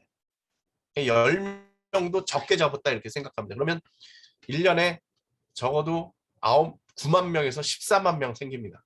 크게 보시는 분은 한 20만 명씩 한 해에 자살 유가족들이 생긴다. 이렇게 얘기를 하고 있는 상황이죠. 그러면은 교회가 이 부분에 대해서 뭔가 대책이 있어야 되죠. 교회가요, 간단하게 이 문제를 해결해 버렸어요. 자살하면 지옥 간다 그러고 외면을 해버린 거예요. 여태까지. 지금은 뭐 많이 변했습니다. 네. 여러분은 어떻게 생각하십니까? 자살한 분들의 장례는 가능할까요? 이게 구원하고 연결이 돼 구원이 됐느냐 말았느냐 막 이런 얘기 때문에 복잡한데 저는 무조건 장례 예식 치러줘야 된다고 생각합니다. 예. 교회 예식사에 보면 참 저는 그게 안타까운데 안 믿는 사람의 장례를 치르는 예식소도 있어요. 거의 교단마다. 예. 쉽게 얘기해서 동네에 교회 안 다녔던 사람들이 장례는 교회에서 좀 치러주세요. 그럼 치러줘요. 근데 자살한 사람은 안 치러줘. 그래서 저희는 그 라이프오프에서 전에는 보시면 2013년도죠. 라이프오프 생기고 그 다음에 근데 그 라이프오프 생기기 전부터 저희가 했던 것 중에 하나인데 장례를 다시 치러줄 수는 없고 장례를 대부분 안 치렀거든요. 그래서 장례를 대신 다시 치러줄 수는 없고 위로 예배를 드렸어요. 그래서 같이 와서 예배 드리는 거죠. 네. 이게 상당히 중요합니다. 왜냐하면 장례라는 건 심리적으로 보면은 이 돌아가신 분과의 이별의 과정이거든요. 그 예식을 통해서 이별을 하는 건데 이 예식이 없으니까 이 심리적으로 이게 분리가 안 되는 거예요. 계속 그 마음에 상처는 남아있게 되는 거죠. 그래서 그 예배를 저희가 드렸고요. 요즘은 저희가 교회에서 그냥 한 달에 한 번씩 매월 마지막 주 수요 예배 때 같이 예배를 드립니다. 유가족들하고 같이 이렇게 예배를 같이 드리고 있습니다. 근데 이때 어느 유가족이 저한테 찾아와가지고 끝나고 나서 그 얘기를 하더라고요. 자기가 수십 년 다녔던 교회에서도 장례를 안 치러줬대요. 같은 공동체였는데 장례를 안 치러줬대요. 근데 한국교회 이름으로 이렇게 같이 예배를 드려줘서 얼마나 감사한지 그분이 울더라고요. 이게 얼마나 잔인한 행동인지 몰라요. 제가 이렇게 경험을 해보면요. 그 유가족들이 가족 중에 누군가 자살을 했다 그러면요. 정말 그 하나님이 필요한 때잖아요. 그 위로가 필요한 때잖아요. 근데 교회가요. 그때부터요. 싸움이 일어나요. 장례를 치러줘야 되느냐 말아야 되느냐 저 사람은 구원을 받았느냐 못 받았느냐 막 싸움이 일어나요. 그래서 대부분 장례를 못 치르고 피해버리고 도망가고 교회를 떠나요. 자기가 몇십 년 다녔던 그 교회를 떠나요. 그러면서 하나님도 떠나거든요. 정말 하나님이 필요하고 공동체가 필요할 때 오히려 상처를 주는 일이 너무 많이 일어난다는 거죠. 전 너무 안타까워요. 그래서 교회가 좀 장래 예식에 대해서만큼 신경을 좀 써주셨으면 좋겠고요. 성경에는 자살에 대해서 뭐라고 나올까요? 네, 좀 자세히 보셔야 되는데 별 얘기가 없습니다. 그죠? 어떻게 보면은 자살을 명예를 지키는 한 방법으로 이해하죠. 이게 고대적인 사고예요. 네. 뭐, 사울 왕도 그랬고 삼손도 어떻게 보면 그런 식이었고요. 네, 그런 식으로 보고 있어요. 이건 논쟁거리이기도 하고 시간 관계상 제가 좀 여러분들 이해가 되실 거라고 생각으로 저 더 하고 싶은 얘기가 좀 있어가지고요. 자, 역사적인 이해를 보면 어거스틴이 5세기 신국론에서 처음으로 자살을 죄라고 명확하게 밝혔어요. 근데 그분이 하는 얘기는 뭐냐? 십계명의 살인에 대한 이야기를 하면서 자신을 죽이는 것도 살인이라는 거예요. 그러니까 자살은 살인죄. 그래서 죄라고 얘기를 한 거예요. 그 이전까지 그런 생각들이 없었어요. 그런데 아우구스티누스가 그 얘기를 한 거예요. 그래서 십계명 중에 그 살인의 계명을 어긴 죄다라고 이야기를 하고 있는 거죠. 그리고 우리가 아는 건 이제 토마스 아퀴나스가 신학대전에서 세 가지로 얘기를 했죠. 만물은 자신을 사랑하는 게 당연하다. 이게 순리라는 거죠. 그리고 그렇게 자살을 하면 공동체에 손해를 끼치게 된다. 이게 옛날 생각이에요. 예. 공동체에 손해를 끼치게 된다. 제일 중요한 건 뭐냐? 생명은 하나님의 선물이다. 자기가 마음대로 할 수 없다. 내 생명이지만 그것은 하나님께서 주신 선물이고 하나님께서 주신 생명이기 때문에 내 마음대로 어떻게 할 수는 없다라고 이야기를 죄로 규정을 줬고 카톨릭은 이걸 갖다가 쉽게 해서 그 지옥이라는 것하고 연결을 줬죠. 네, 그래서 장례를 거부했어요. 제일 중요한 것 중에 하나가 뭐냐 하면 미국은 어떤지 모르겠는데 유럽 같은 경우는 교회 묘소가 있죠. 그래서 교회가 있고 그 주변에 묘지가 있잖아요. 근데 이 사람들을 장례를 거부하고 그 공동묘지에 교회 묘지에 묻히질 못하게 했어요. 그래서 부활을 하더라도 이 사람들은 그 공동체에 속하지 못하는 거예요. 자살한 사람들은 공동체에서 내쫓는 겁니다. 그 다음에 이제 뭐 시체 훼손 같은 경우도 있죠. 뭐 독일 같은 경우는 이제 그 가죽 부대 속에다가 물을 해가지고 이렇게 시체를 썩게 해가지고 부활 때 그 시체를 못 찾게 만들겠다. 뭐 이런 거죠. 파리 같은 데서는 이제 마차에 뒤에다가 그물망에다 시체를 넣고 끌고 다녔어요. 시체 훼손이죠. 네, 그런 것들이 있었고요. 근데 중요한 건 우리 종교 개혁가들이죠. 종교 개혁가들은 어떻게 얘기를 했느냐? 성경에 나와 있지 않다. 뭐가? 자살한 사람은 지옥 간다라는 말은 성경에 나와 있지 않은 얘기다. 그렇게 정리를 했어요. 특히 루터 같은 경우는 자살한 사람에 대한 장례를 교회가 다들 거부하니까 그 당시에 이제 카톨릭 교회죠. 장례를 다 거부하니까 자기가 장례를 치러주면서 중요한 얘기를 했는데 뭐라고 그랬느냐? 자살이라고 하는 것은 강도를 만난 것과 같다. 어떤 사람이 숲을 지나다가 강도를 만나서 죽게 됐는데 그게 그 사람의 죄냐? 강도의 죄냐? 그러면서 자살이라는 것은 사탄의 공격을 받은 것이다. 그럼 사탄의 죄지 그 사람의 죄냐? 그럼 우리 장례를 치러줘야 된다. 라고 이야기를 하고 있어요. 그러면서 참 재밌는 얘기를 했는데 이 루터의 얘기라고 그래요. 뭐라고 얘기를 했느냐? 믿음이 연약한 자들이 있으니까 설교 시간에 굳이 이야기는 하지 마라. 네. 굳이 이야기를 할 필요는 없다. 상당히 지혜로운 얘기를 했다. 그렇죠. 네. 그래서 어떻게 보면 개신교는 실은 자살하면 지옥 간다는 얘기는 교리라는 것도 없지만 교리라고 할 수도 없고 무슨 정해진 뭐가 아니에요. 근데 우리가 통속적으로 카톨릭에서부터 연결을 해가지고 우리가 유지를 하고 있는 거죠. 그런 얘기를 계속적으로 교회에서 여러분 다 들어보셨죠? 자살하면 지옥 간다 이걸로 우리가 자살 예방 다 한 거예요. 네. 그랬는데 놀라운 얘기는 2002년도에 카톨릭은 자살한 사람들의 구원에 대해서 풀었어요.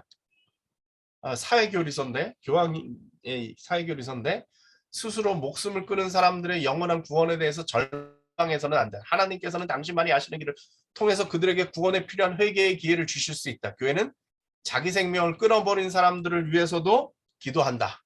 그러니까 장례를 치러줘도 된다. 구원은 하나님께 맡기자. 카톨릭이 변했어요. 근데 우리는 우리 것도 아닌데 남의 거 가져다가 아직도 그렇게 생각하는 사람들이 많이 있다. 그런 얘기를 좀 드리고 싶었고요. 좀 더 구체적인 말씀을 드리면 요 문서는 여러분들이 한번 보시면 좋습니다. 예장 통합 문서인데요. 총회 채택 문서입니다. 그래서 자살에 대한 목회 지침서. 그래서 그 전회 98회기 때 이게 한 7년인가 8년 전인데 98회기 때 총회에서 자살에 대해서 우리가 어떻게 해야 되냐, 어떻게 이해를 해야 되냐. 그래서 총회에서 거기에 대한 목회 지침서를 내달라 이래가지고요. 이 목회 지침서를 만드는 위원회가 만들어져가지고 1년 동안 연구한 결과예요. 이게 제가 위원장을 했어요. 제가 이 교단 소속은 아닌데, 통합교단 소속은 아닌데 전문가로서 그냥 위원장을 하라고 해서 제가 위원장을 하면서 이 문서를 같이 이제 총괄을 해서 만들었는데, 보시면 여기 순서인데 자살에 대한 현황, 지금 오늘 제가 얘기한 거죠. 그 다음에 자살에 대한 성경신학적 이해, 뭐 이런 얘기, 이제 전문가들도 얘기를 하고 뭐 이런 것들이 쭉 나오고 있는데, 제가요 약간 그 비밀인데 장례 예식서를 넣었습니다. 우리나라에 그 미국 같은 경우는 있다고 제가 말은 들었는데, 우리나라에는 자살한 사람의 장례에 대해서는 언급이 없습니다. 예, 목사들 그 예식서가 있잖아요. 뭐 결혼 예식, 무슨 예식, 예배 예식서라는 게 이제 모범으로 주어지는데 거기에 이런 게 없어요. 아무도 장례 예식서라는 걸 만들어준 적이 없어요. 그래서 제가 총회 통과 문서에 예식서를 넣었어요. 지금 그 장로 신학교 장신대 예배학 교수한테 의뢰를 해가지고 했는데, 이분이 참 잘 만들어 주셨어요.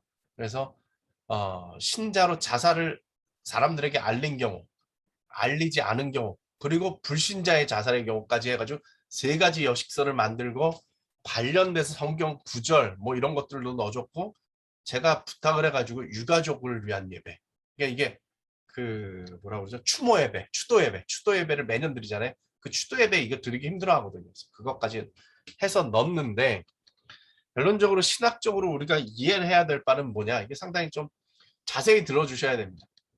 자, 짧은 시간에 설명을 해야 되기 때문에 잘 들어주시기 바라고. 자, 보십시오. 기독교에 있어서 어떤 죄는 용서를 받지 못하고 지옥을 간다라고 이야기하는 죄는 없죠. 소위 얘기하는 그건 카톨릭 개념입니다. 대죄라는 개념이 있죠. 근데 그렇지는 않습니다. 개신교는 딱 하나죠. 그가 예수를 믿었는가 안 믿었는가. 신학적으로 얘기할 때는 성령 회방죄라고 그러죠. 성령의 도움으로 믿게 되는 건데, 성령이 믿게 하는데 안 믿은 죄가 있다는 거예요. 이게 딱 하나예요. 구원의 그 기준은 우리에게는 행위로 구원을 받지 않는 것처럼, 단지 믿음 하나로 구원을 받는 것처럼 거꾸로 뒤집어 놓으면 행위로 구원에서 멀어지진 않아요. 중요한 사실은 그 사람이 예수를 믿었느냐 안 믿었느냐, 딱 하나죠. 자살이라는 행위로 구원을 규정짓지 못한다는 거예요. 그 사람이 그럼 믿음이 있었느냐 없었느냐 어떻게 알아요? 우리가 어떻게 알아요? 하나님이 심판하시는 거죠. 결론적으로는 뭐냐? 하나님께 맡겨야 되는 문제예요. 예수를 믿는 사람이 자살할 수 있느냐? 자살할 수 있어요. 제가 앞에서 설명드렸지 않습니까? 저는 내내 그런 걸 봐요. 예수를 믿는 사람도 마음이 힘들 수 있고 상황에 의해서 정말 그렇게 될 수 있어요. 중요한 사실은 그 사람이 예수를 믿었느냐? 근데 그건 누가 하느냐? 하나님이 알리니까. 우리가 지금 하는 거는 뭐냐? 하나님의 그 사랑과 자비하심에 의지해서 그분이 구원받았기를 바라는 거예요. 그걸 기준으로 해서 우리가 장례 예배를, 예식을 치르고 남은 유가족들을 위로하는 거예요. 유가족들은 자살 위험이 평균에 비해서 8배가 높대요. 근데 그분들이 가지고 있는 가장 큰 그 마음에 남는 건 뭐냐 하면, 그 상처는 죄책감이에요. 내가 미리 알고 좀 대처를 해줬으면, 아니면 그 힘든다라고 말이라도 한번 들어줬으면, 이런 죄책감들인데, 갑자기 목사님이 나타나가지고 지옥 갔어요 이래 버리면 어떡하겠어. 교인들이 그 앞에 나서가지고 지옥 갔어요 소리 하면 그 사람은 어떻게 살겠어. 이렇게 좀 생각을 해봤으면 좋겠어요. 옛날에는 우리가 이게 정말 이렇게 의식이 크질 못했기 때문에, 생각이 없었기 때문에 자살하면 지옥 간다 그 말 한마디로 자살 예방을 했어요. 근데 지금 그게 안 되죠. 과거에도 안 됐어요. 그 말 듣고 자살 안 했다는 사람들이 있는데 그렇게 이성이 작동할 정도면 자살 위험이 그렇게 큰 게 아니에요. 저희가 상담을 해보면 그 정도 작동이 안 돼요. 그런 이성적인 작동이 안 돼요. 거기다 대놓고 뭐 기도하자고 그러고 뭐 믿음으로 이기자고 그러면 더 힘들어져요. 예. 우리가 정신적으로 건강할 때는 기도를 하고 신앙생활로 말씀 읽고 찬송하고 이러면서 극복이 되는데 정신적으로 문제가 생겼을 때 그렇게 되면 오히려 거꾸로 작동을 할 때가 있어요. 자기는 죽고 싶은 마음이 안 나아져요. 그럼 무슨 생각을 하느냐? 아, 하나님이 날 버렸구나. 제가 직접 상담한 그 케이스 중에 있어요. 하나님이 날 버리셨구나. 난 저주를 받았구나. 이러고 넘어가는 수가 있어요. 그런 걸로 안 돼. 좀 적극적으로 해주셨으면 좋겠다. 좀 생각을 좀 바꿔주셨으면 좋겠다. 이런 생각이 들고요. 요거는 라이프오프에서 이제 그 만든 건데 설교 지침이에요. 보도 지침이라는 게 있습니다. 보도 가이드라인이 있어요. 그 리포터들한테는 그 가이드라인이 있는데 그게 이제 신문 기사나 뭐 이런 기사를 쓸 때 그 나오는 가이드라인이 있는데 거기에 보면은 뭐 자살을 어떻게 했다 뭐 이렇게 도구 뭐 이런 거 못 쓰게 만들고 요즘 자살이라는 말 자체를 안 써요. 근데 저는 일부러 써요. 예. 마치 숨겨놔야 되는 것처럼 그런 식으로 해놓으면 이게 해결이 안 될 것 같아요. 전 좀 더 적극적으로 쓰는 형편인데 저희 같이 이제 전문가들하고 같이 이렇게 정했어요. 그래서 자살에 대해서 단정적으로 말하지 않는다. 예? 이게 필요합니다. 뭐 예를 들어서 그 사람 뭐 가족 문제가 있어서 자살했어요. 빚이 많아서 자살했어요. 옛날에는 기사 중에 빚 3천만 원, 카드빚 3천만 원 때문에 일가족 4명 자살 뭐 이런 기사가 나왔었어요. 그럼 이게 어떻게 되느냐? 나도 저런 카드빚이 있는데 난 살아야 돼? 나도 죽어야지 이렇게 되는 거예요. 그런 거 피해야 된다. 유가족에 대한 배려가 필요하다. 좀 전에 말씀드린 것 뭐 이렇게 자살 그 사람 지옥 갔다 이런 소리 하지 말자. 제가 들은 얘기 중에 제일 끔찍한 거는 장례식에서 그 얘기하는 사람들도 있어요. 고인은 비록 지옥에 가셨지만 이러고 장례하시는 분들도 있어요. 예. 유가족에 대한 배려가 필요하다. 특히 이제 공동체가 그런 거 필요하고요. 좀 전에 말씀드린 것처럼 뭐 자살의 방법이나 장소, 경위 등을 구체적으로 얘기를 해서는 안 돼요. 예, 모방 자살이 일어날 수 있기 때문에. 그다음에 유명인의 자살을 미화하거나 영시하지 않는다. 예, 이것도 상당히 중요합니다. 예, 그래서 자살은 자살이에요. 옳지 않습니다. 제가 뭐 지금 구원의 문제는 얘기를 했지만 자살이 죄가 아닌 건 아니에요. 자살이에요. 그 죄예요. 명확한 죄고 큰 죄예요. 살인의 죄인데 하나님께서 용서해 주실 것이라는 그런 얘기를 하는 것이지 죄가 아니라고 하는 건 아니에요. 미화해서는 안 됩니다. 그리고 그 다음에 고통 해결 방법으로 설명해서는 안 된다. 정 힘들더니 그렇게 됐더라. 힘들면 자살해도 되는 게 아니에요. 이렇게 얘기고. 그 다음에 이게 상당히 중요한 거예요. 누군가 유명인이 자살하면요. 설교에 써요. 돈이 암만 많아도 예수 안 믿으니까 자살했다. 뭐 이런 얘기를 해요. 암만 유명해도 뭐 연예인이 자살하고 나면 암만 유명해도 예수 안 믿으니까 저렇게 됐다. 이런 얘기 하지 말자. 라는 것이고요. 적극적으로 얘기를 해야 될 것들은 생명의 소중함이라든가 우리 사회 자살의 심각성이라든가 상담할 수 있는 기관을 소개한다. 이거 상당히 중요한 부분이고요. 그 다음에 자살의 현실. 네. 자기는 끝났지만 그 가족의 고통은 그때부터 시작이거든요. 그런 얘기들. 그다음에 경고, 신호 이런 얘기도 필요하고요. 어떻게 도울 수 있는지 여러분들이 좀 알아두셨으면 좋겠어요. 네. 한국 같은 경우는 정신건강복지센터가 제일 가까운 자살 예방 도움을 처할 수 있는 거 이런 것이고 특히 우울증을 영적 문제가 아니라 정신건강 문제로 해결해야 돼요. 네. 이거 상당히 중요합니다. 요즘도 가끔씩 귀신 들렸다. 뭐 아니면 믿음이 없어서 그런다. 뭐 이렇게 하는 거죠. 특히 이런 문제가 있는데 기도원에 집어넣으면 큰일 납니다. 예. 시간이 뭐 많이 지나서 얘기를 할 수가 없는데 가끔씩 이런 정신적인 문제가 생기면 해결한다고 강력한 기도원 같은 데 집어넣으면요. 완전히 악화가 돼서 나올 수가 있어요. 또 하나 우울증 약 먹는 게 무슨 믿음의 문제가 아니에요. 가끔씩 여러분 주변에 우울증 약 먹다가 믿음으로 이겼어요. 막 이러고 약을 끊었어요. 이러고 간증하시는 분이 있으면 뒤통수를 때려가지고 그 약은 끝까지 먹어야 되는데 가르쳐 주세요. 꼭 필요합니다. 같이 할렐루야 하지 마시고 약은 끝까지 먹는 거예요. 우리 그 뭐죠? 마이신 이런 거 끝까지 먹어야 되듯이 우울증 약도 의사가 끝났다고 할 때까지 먹는 거예요. 믿음으로 극복되는 거 아닙니다. 네. 그 다음에 더 심해지는 경우들이 있어요. 자, 그 다음에 자살 경고 신호라는 게 있어요. 이런 건 뭐 인터넷에 워낙에 많이 나오니까요. 간단하게 말씀을 드리면은 일단 우울증이나 뭐 이런 생각을 가진 사람들이 잠을 못 자고 식욕이 없어지고 성욕이 없어지고 그다음에 자기가 사는 게 무기력해지니까 그 지저분하고 주변 청소가 안 되고 뭐 이래요. 근데 어느 날 이 사람이 잠도 잘 자고 밥도 잘 먹고 청소도 잘하고 이러면 이 사람이 다 나았나 보다 이렇게 생각하는데 그게 아니라 오히려 결단 죽으려고 끝났기 때문에 생각이 정리가 됐기 때문에 그렇게 될 수가 있어요. 그런 거 조심하셔야 된다 하는 것 좀 필요하고요. 저는 무슨 생각을 가지고 있느냐 하면 우리나라에 자살이 많은 이유는 가치관이에요. 아까 말씀드렸듯이 우리나라가 IMF 이전까지 자살률이 그렇게 높지는 않았어요. 평균 이하였어요. IMF 지나고 많이 늘었는데 말씀드린 것처럼 IMF가 지난 이후에 늘질 않았어요. 어느 정도 기간이 지나고 4년 후부터 늘기 시작했어요. 무슨 생각이냐? 우리나라 사람들의 생각이 바뀌었어요. 가치관이 바뀐 거예요. 그 바뀐 가치관의 핵심은 뭐예요? 경제 중심주의. 돈이 제일이라는 생각입니다. 그래서 생명이 절대적인 가치이고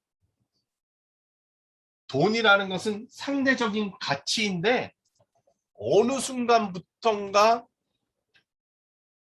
돈이 절대적인 가치가 되고 생명이 상대적인 가치가 됐어요. 그래서 돈이 없으면 살아야 될 이유를 못 찾아요. 죽는 건 당연하게 생각하고요. 살아야 될 가치를 못 느껴요. 그래서 자살로 이어져요. 문제가 생긴 거죠.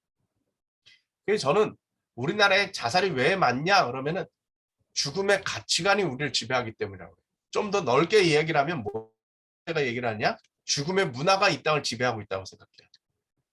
결국 이길 수 있는 방법은 무엇이냐? 문화를 바꿔야 돼요. 아까 그 깨진 유리창 이론이 그래서 제가 중요하다고 생각한 겁니다. 문화를 바꿔야 돼요. 질서를 회복해야 되고 규범을 찾아야 돼요. 그게 뭐냐? 생명 가치예요. 생명 문화를 만드는 거예요. 생명이 상대적 가치가 아니라 절대적 가치라는 걸 우리가 이 땅에 심어야 돼요. 저는 이걸 거꾸로 얘기하면 뭐라고 얘기하느냐? 저는 영적 전쟁이라고 생각해요. 죽음의 영과 우리가 가지고 있는 예수 그리스도의 생명 대신 예수 그리스도의 생명의 영을 가지고 우리가 전쟁을 치르는 거라고 저는 생각해요. 저는 영적 전쟁, 제가 이 일을 하면서 느끼는 게 그거예요. 저는 영적 전쟁을 하고 있어요. 이 땅을 지배하고 있는 이 죽음의 영과의 싸움이라고 저는 생각을 해요. 문화적으로 문화를 바꾸고 가치를 바꾸는 것이라는 거죠. 여러 가지 예를 들 수 있지만 그런 것들이 있는 것 같아요. 우리 사회 속에서 정말 이 돈 문제, 이 경쟁 사회 속에서 점점 더 치열해지고 이 돈 문제가 자기 삶의 이러한 그 문제들을 해결하는 그런 것으로 나타나고 있다는 거죠. 그래서 지금이 좀 더 무서워요. 세계가 경제적으로 다들 어렵잖아요. 우리 혼자 해결할 수도 없는 문제인데 지금 제가 우리 한국 사회를 돌아보면요. 그동안 상권이 좋았던데 강남, 명동 뭐 이런 상권이 좋았던 데가요. 지금 뭐 한 3집, 4집 건너서 다 문 닫았어요. 그러니까 사람이 없잖아요. 사람이 없고 중요한 거는 월세가 비싼데 렌트비가 비싼 데부터 문을 닫기 시작했어요. 이 여파가 어떻게 될지 정말 상당히 심각한 문제로 다가올 것이다 이렇게 생각을 하는데 가치관, 문화 그리고 영적인 문제가 해결돼야 된다라고 생각을 합니다. 그래서 제가 라이프오프 활동을 하고 있고요. 그래서 저희들은 가장 중요하게 여기는 것이 문화를 바꾸는 것이라고 생각합니다. 그래서 중고등학교에 가가지고 저희들이 자살 예방 교육을 시킵니다. 2019년도 IMF가 들어오기 전까지는 한 2만 5천 명, 2만 4천 명 넘게 저희들이 교육을 시켰습니다. 중요한 부분이라고 생각을 하는데 라이프 오프 기독교 자살 예방 이름을 걸고 공립학교에 가서 교육을 시킵니다. 여기 지금 서 계신 분도 목사님이세요. 네, 근데 가서 이런 교육을 시키죠. 네. 보시면 뭐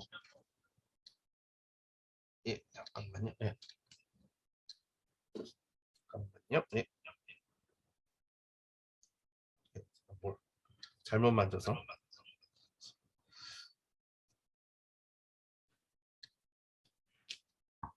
예.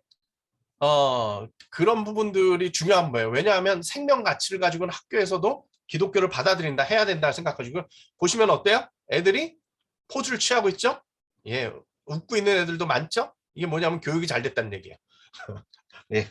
그 다음에 이제 이건 뭐 저희 그 생명보듬 학교에서 뭐 이렇게 넘어가도록 하겠습니다. 시간이 나서 이제 걷기 축제를 합니다. 저희가 자살 예방을 하면서 축제를 해요.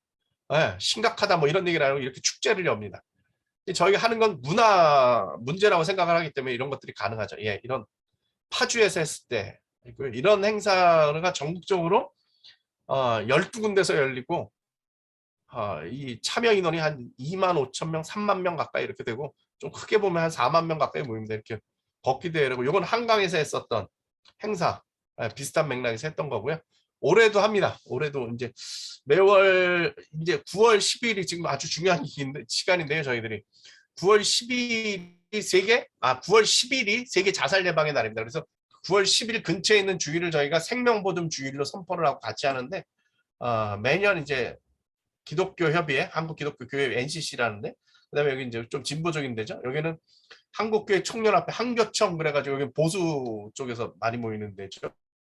한교청. 그다음 한국교회 봉사단, 그다음 한국기독교 목회자협의회, 전국신학대학협의회, 월드휴먼브릿지 그래서 저희 라이프오프하고 해가지고 전국교회가 같이 모이는데 여기 보면 뭐 모범 설교도 있고 뭐 이런 자료들이 저희 라이프오프 홈페이지에 가시면 보실 수 있고요.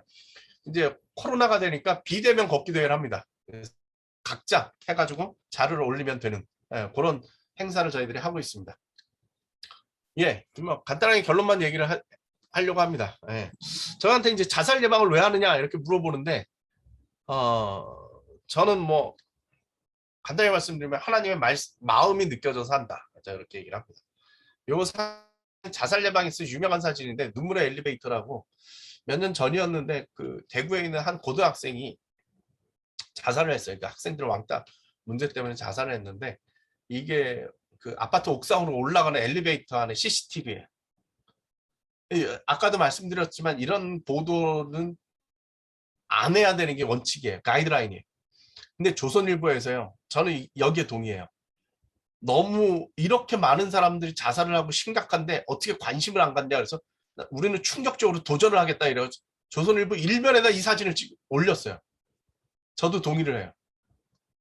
눈물의 엘리베이터예요. 애가 엘리베이터 올라가는 동안 주저앉아 울고 있는 저 사진을 찍어가지고 그때 충격을 주고 자살 예방에 이제 뭔가 좀 전기를 마련했던 사진 중에 하나인데 저는 이 기사를 보면서 저 사진보다 더 제 마음을 때렸던 건 뭐냐 하면 얘가 옥상에 올라가지고 7시간 후에 떨어졌어요.